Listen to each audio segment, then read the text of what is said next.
हरि ओम में ओम समाया है, मेरा भोला नगर में आया है।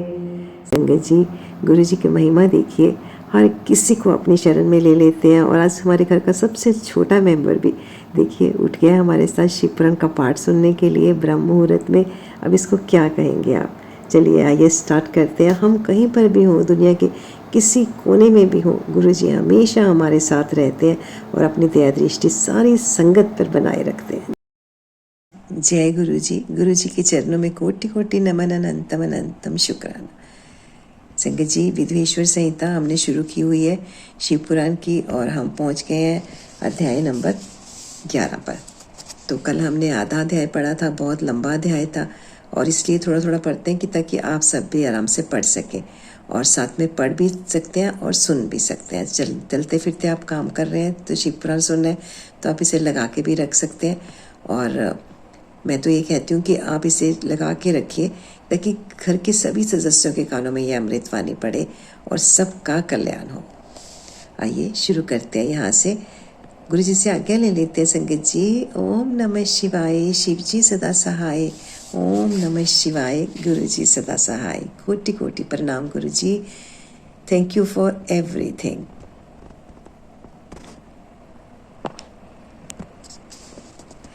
इस नियम से रहकर जप करने वाला पुरुष 1 सहस्त्र जप से ही शुद्ध हो जाता है, अन्यथा वह ऋणी होता है। भगवान शिव का निरंतर चिंतन करते हुए पंचाक्षर मंत्र का 5 लाख बार जप करें। जप काल में इस प्रकार का ध्यान करें। कल्याणदाता भगवान शिव कमल के आसन पर विराजमान है। उनका मस्तक श्री गंगा जी तथा चंद्रमा की कला से सुशोभित है। उनकी बाईं जांघ पर आदिशक्ति भगवती उमा बैठी है। वहाँ खड़े हुए बड़े बड़े कर्ण भगवान शिव की शोभा बढ़ा रहे हैं। महादेव जी अपने चारों हाथों में मृग मुद्रा, टंक तथा वर एवं अभय की मुद्राएं धारण किए हुए हैं। इस प्रकार सदा सब पर अनुग्रह करने वाले भगवान सदाशिव का बारंबार स्मरण करते हुए हृदय अथवा सूर्य मंडल में पहले उनकी मानसिक पूजा करके फिर पूर्वोक्त पंचाक्षरी विद्या का जप करें। उन दिनों साधक सदा शुद्ध कर्म ही करे और दुष्कर्म से बचा रहे।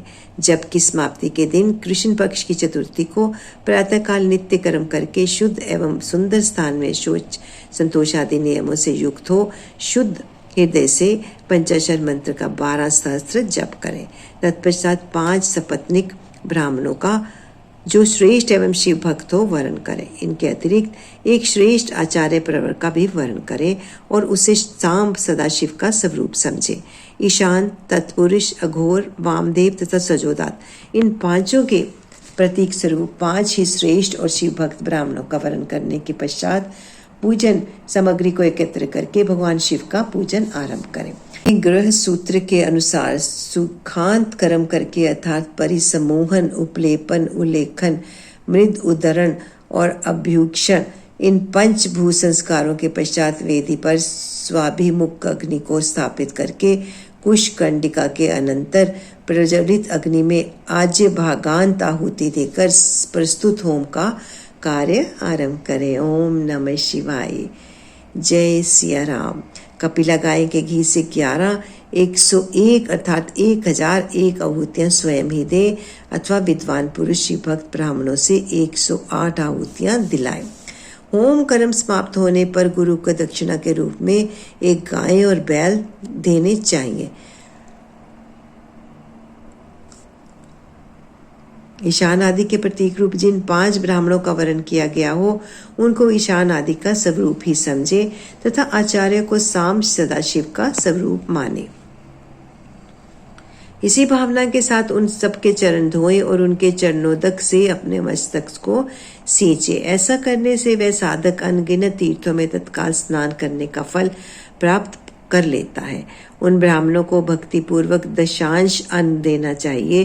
गुरु पत्नी को पराशक्ति मानकर उनका भी पूजन करें। ईशान आदि कर्म से उन सभी ब्राह्मणों का उत्तम अन्न से पूजन करके अपने वैभव विस्तार के अनुसार रुद्राक्ष, वस्त्र, बड़ा और पुआ आदि अर्पित करें। तदंतर दिक्पालों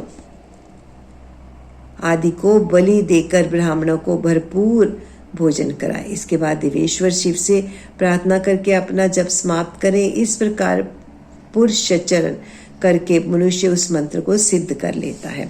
फिर 5 लाख जप करने से समस्त पापों का नाश हो जाता है। तदंतर पुनः 5 लाख जप करने पर अतल से लेकर सत्यलोक तक 14 भुवनों पर क्रमशः अधिकार प्राप्त हो जाता है। यदि अनुष्ठान पूर्ण होने से पहले बीच में ही साधक की मृत्यु हो जाए तो वह परलोक में उत्तम भोग भोगने के पश्चात पुनः पृथ्वी पर जन्म लेकर पंचाक्षर मंत्र के जप का अनुष्ठान करता है।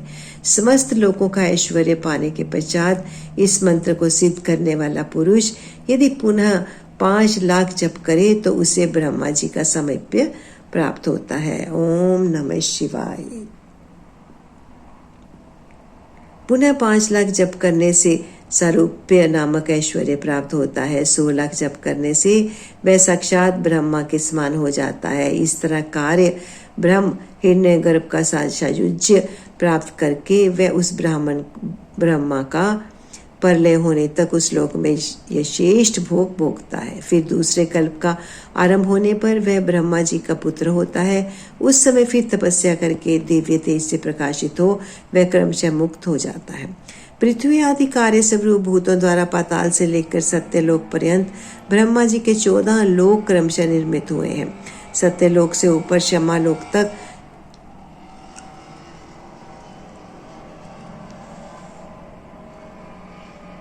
जो 14 भुवन है वे भगवान विष्णु के लोक हैं। क्षमालोक से ऊपर सूची लोक पर्यंत 28 भुवन स्थित हैं। सूची लोक के अंतर्गत ओम नमः शिवाय। कैलाश में प्राणियों का संहार करने वाले रुद्रदेव विराजमान है। सूचीलोक से ऊपर अहिंसा लोक पर्यंत 56 भुवनों की स्थिति है। अहिंसा लोक का आश्रय लेकर जो ज्ञान कैलाश नामक नगर शोभा पाता है उसमें कार्यभूत महेश्वर सबको अदृश्य करके रहते हैं। अहिंसा लोक के अंत में काल चक्र की स्थिति है। यहाँ तक महेश्वर के विराट स्वरूप का वर्णन किया गया। वहीं तक लोकों का तिरोधान अथवा लय होता है। उससे नीचे कर्मों का भोग है और उससे ऊपर ज्ञान का भोग। उसके नीचे कर्म माया और सबसे ऊपर ज्ञान माया। अब मैं कर्म माया और ज्ञान माया का तात्पर्य बता रहा हूँ। माँ का अर्थ है लक्ष्मी। उसमें कर्म भोग याद प्राप्त होता है, इसलिए वह माया अथवा कर्म माया कहलाती है। इसी तरह माँ अर्थ लक्ष्मी से ज्ञान भोग याद अर्थात प्राप्त होता है, इसलिए उसे माया या ज्ञान माया कहा गया है। उपयुक्त सीमा से नीचे नश्वर भोग है और ऊपर नित्य भोग। उससे नीचे ही तिरोधान अथवा लय है, ऊपर नहीं। वहां से नीचे ही कर्ममय पाशों द्वारा बंधन होता है। ओम नमः शिवाय। ऊपर बंधन का सदा अभाव है। उससे नीचे ही जीव से काम कर्मों का अनुसरण करते हुए विभिन्न लोकों और योनियों में चक्कर काटते हैं। उससे ऊपर के लोकों में निष्काम कर्म का ही भोग बताया गया है। बिंदु पूजा में तत्पर रहने वाले उपासक वहां से नीचे के लोकों में ही घूमते हैं।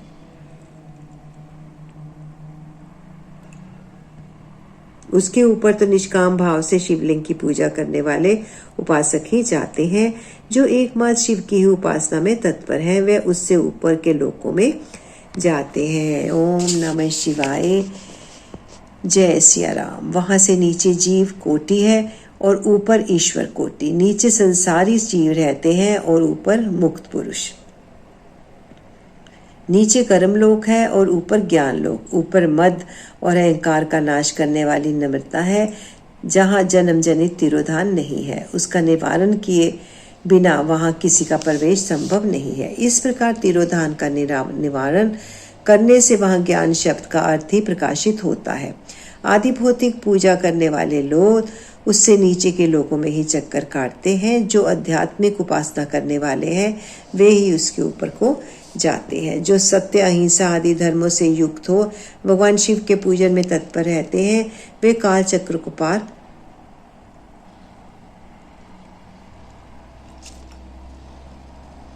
कर जाते हैं। काल चकेश्वर की सीमा तक जो विराट महेश्वर लोक बताया गया है उससे ऊपर विषभ के आकार में धर्म की स्थिति है।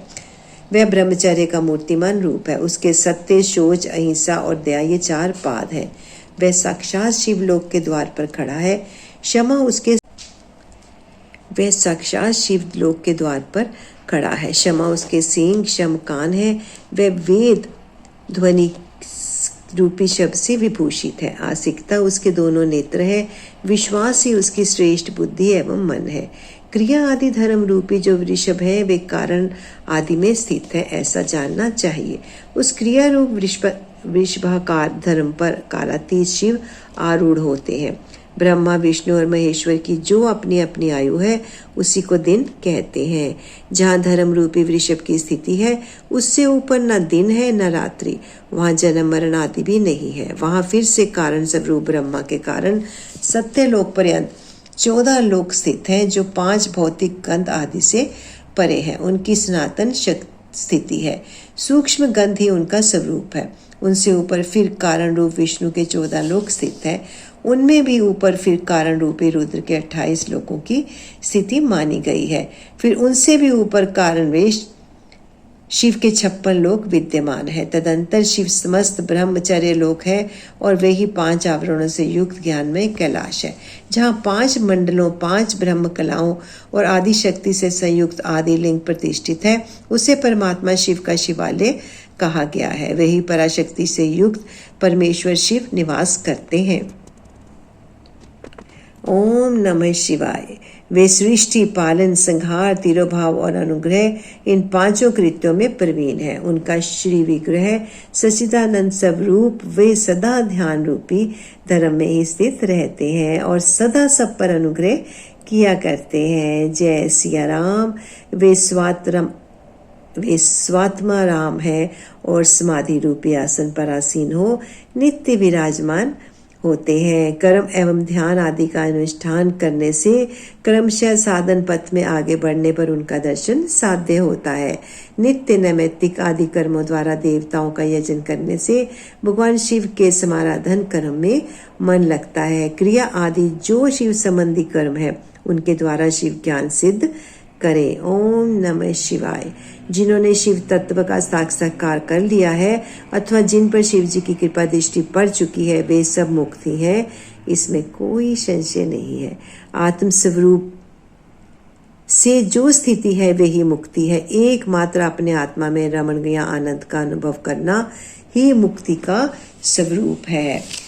जय सिया राम। जो पुरुष क्रिया तप जप जाप ज्ञान और ध्यान रूपी धर्मों में भली भांति स्थित है वह शिव का साक्षात्कार करके स्व आत्मा राम स्वरूप मोक्ष को भी प्राप्त कर लेता है।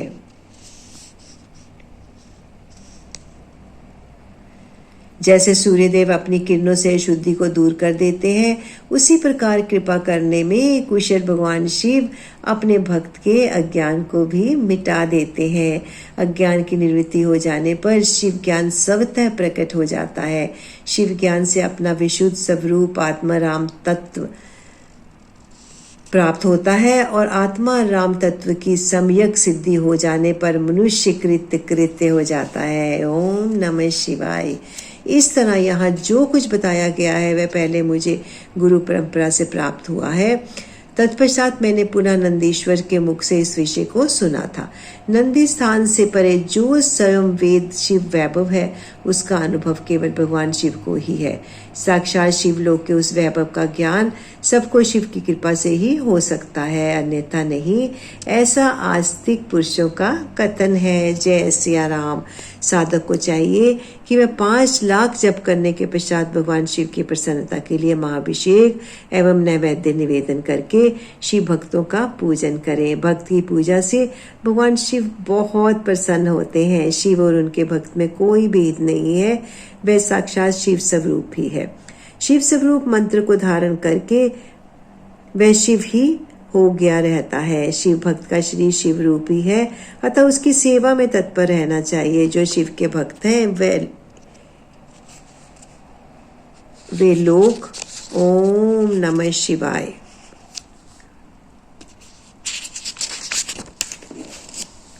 वे लोक और वेद की सारी क्रियाओं को जानते हैं। जो क्रमशः जितना जितना शिव मंत्र का जप कर लेता है उसके शरीर को उतना ही उतना शिव का समय पर प्राप्त होता जाता है, इसमें कोई शंका नहीं है। कोई संशय नहीं है। शिव भक्त स्त्री का रूप देवी पार्वती का ही स्वरूप है। वह जितना मंत्र जपती है उसे उतना ही देवी का सानिध्य प्राप्त हो जाता है। साधक स्वयं शिव स्वरूप होकर पराशक्ति का पूजन करे। शक्ति वीर या लिंग का चित्र बनाकर अथवा मिट्टी आदि से उसकी आकृति का निर्माण करके प्राण प्रतिष्ठा पूर्वक निष्कपट भाव से इनका पूजन करे।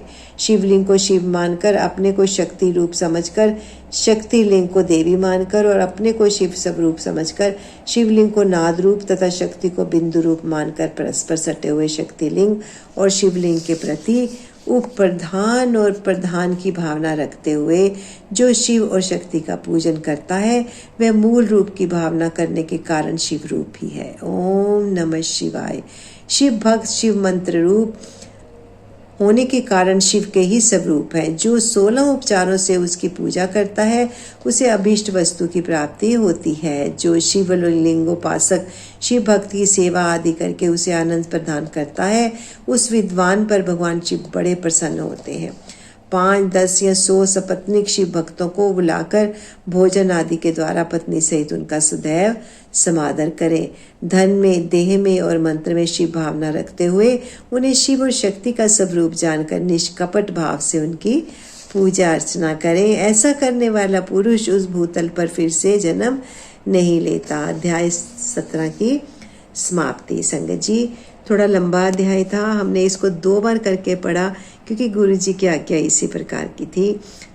शिव पुराण का पाठ आपको सुनना और पढ़ना कितना आवश्यक है ये आप सब जानते हैं और बहुत बार इसका जिक्र हो चुका है, तो आप इसको बिल्कुल भी मिस ना करें और गुरु जी के कृपा के पात्र बने और गुरु जी की कृपा आप पर भरपूर बरसेगी। संगत जी, आइए प्यारे गुरु जी से आज्ञा ले लेते हैं। संगत जी, ओम नमः शिवाय। शिव जी सदा सहाय। ओम नमः शिवाय। गुरु जी सदा सहाय। तन तन गुरु जी, लाख सौ वाली शुक्राना गुरु जी, हमें इस मार्ग पर अक्सर करने के लिए। हमें इतनी बुद्धि कहाँ कि हम अपने आप ये सब कुछ कर पाते। थैंक यू गुरु जी। रामायण का पाठ और शिव पुराण का पाठ सारी संगत सुन रही है, तो संगत जी इसे शेयर भी जरूर कीजिए ताकि बाकी सबका भी कल्याण हो सके। जय गुरु जी।